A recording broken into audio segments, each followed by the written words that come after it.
So this video is a warning to any men who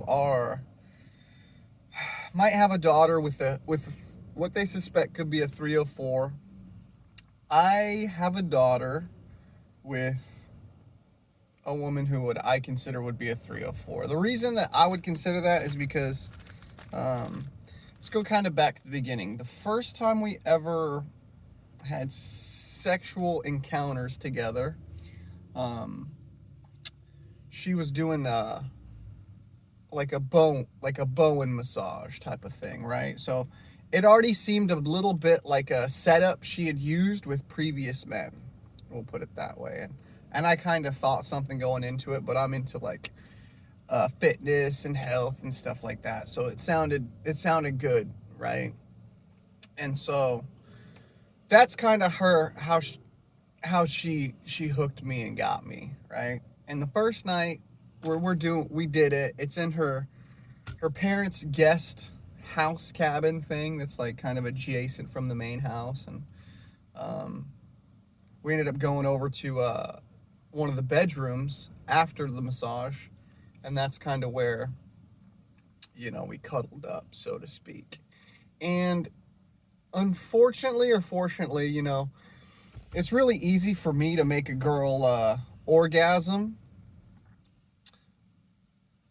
It just depends on sometimes how long it takes, right? So when I was young, I broke my back, and I was able to do some certain things, and it actually helped my my manhood, so to speak. And it's also bigger.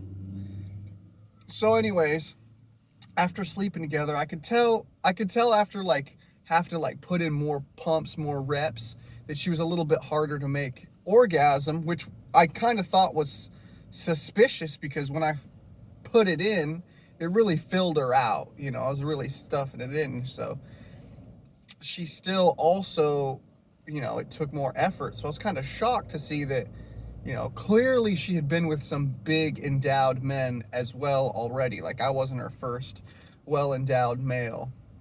But she was nerdy, glasses, didn't seem like the type, right, that you would suspect. Was a size queen, as we would call it. But one of the first red flags is she told me that she had went on a couple dates and tried to date a black guy from like Uganda. She was obsessed with Uganda.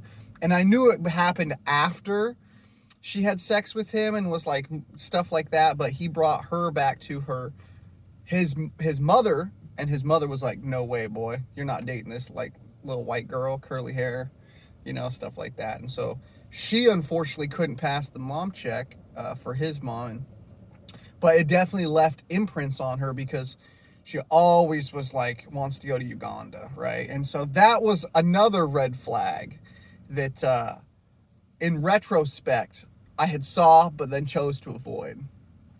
So anyways, it was hard for her to get pregnant. We did it every day, and the intoxication of not wearing a condom, nutting all up in that, was a lot for me, intoxicating, because usually she would kind of gasm once or twice, and then on like usually the second or third we would do it together. So it was beautiful. It was beautiful. But it was intense, and it was very like two psyches yoking together that built this bond. But she stopped working when the pandemic stuff hit, and I told her, I was like, I don't date girls who don't work, don't have a job. And I broke that rule on myself. So that was kind of on my fault. But I thought it was cute. I gave her my location. She was able to see all my stuff. I thought it was interesting. One night when I woke up and she was like digging through my phone at 2 a.m, she like stayed up until after I fell asleep. And I thought it was cute. I was like, wow, somebody's so interested in me that, there's this, So it was harmless, because I don't got time I'm not going to try to have 2 women. Like, one's already a pain in the butt enough, but I thought it was cute. In the end, or in the beginning, once we conceived, I went to all the hospital visits, spent 3 nights in the hospital with her. She instantly moved out and back into her parents' house right after baby was born. Never came home from the hospital, so to speak. She gave it like 3 weeks, 4 weeks, and then blocked me on all the platforms, social media. We would talk a lot through Snapchat and Instagram DMs and stuff like that. But when she would scroll through her phone, I would get home and I would notice that she would be scrolling and it would be a lot of he this and him that. And I kind of started to click that while I'm working all day, she's scrolling on this stuff that's making her hate me, for hours. And I realized I'm like, I can't compete with that programming of her algorithm, because you have to dislike just as much stuff as you like. That's how you train your algorithm to not overtake your mind. As much stuff as you hit the like button, you have to hit as many dislikes on stuff. Otherwise, the algorithm gets out of control, and then, you're not in control of what you're getting fed. You're essentially the feedee, so to speak.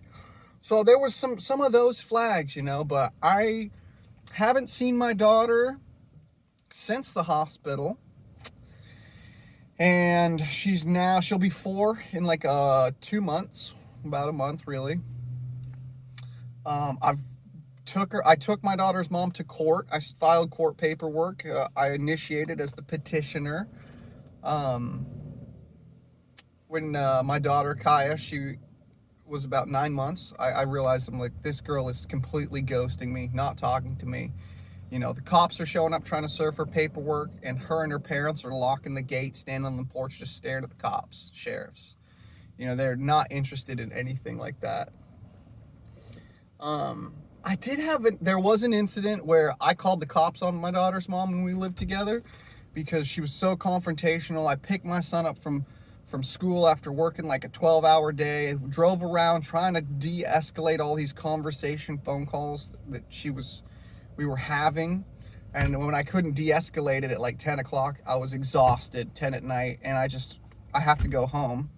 And so I have to call the cops. I need the cops there when I get there because, kiddo is exhausted. I am exhausted.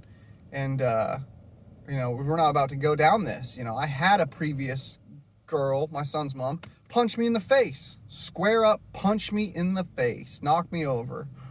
So I've dealt with women who are violent towards men, emotionally. Men need to file more DVs against women because women are very emotionally violent. It's fortunate or unfortunate, but it is very much the way of the world, and those do classify as domestic violence. When a woman abuses your emotions, that is a domestic violence thing, and men need to take that seriously. Because the relationship's essentially over. You're just still addicted to the cookie jar, so to speak. So, with that said, don't get addicted to 304 cookie jars. It will be heartache and tragedy. And if you so have a daughter with one of these promiscuous women, pray, exercise intensely so that the pain and the stuff can exit and you don't end up sucking on a gun, so to speak. So, all right. Hope that helps.